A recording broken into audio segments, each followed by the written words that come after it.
What inspires change? What motivates us? It's what's inside that moves us. What moves you? Get the Scion story at scion.com.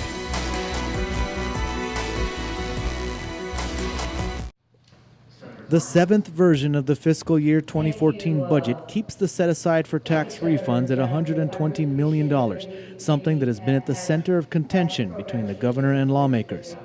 The legislature had previously passed two versions of the budget, which both contained this $120 million reserve for taxes. Both were vetoed.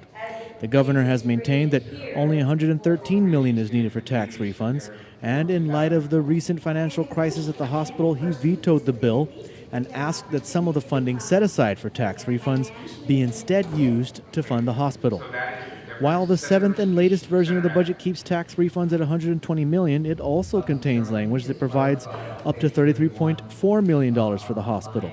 According to a release from Senator Ben Pangelinan, this budget allows the governor to transfer $22.9 million from the over $51 million the governor has set aside in reserves from GovGuam agencies for this fiscal year.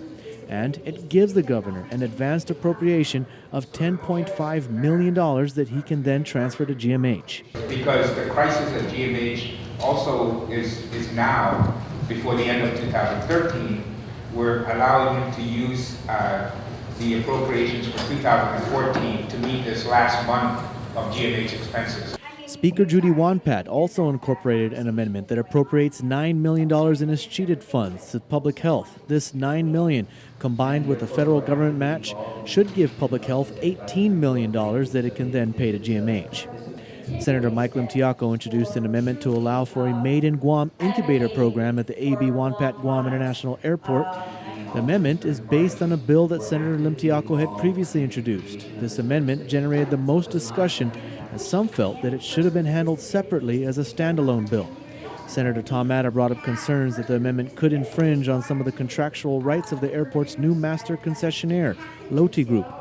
The amendment says, for example, that the master concessionaire cannot offer products offered by the small businesses in the Made in Guam incubator program. I'm just concerned that there's enough things in here that may be reason enough to veto this budget bill, because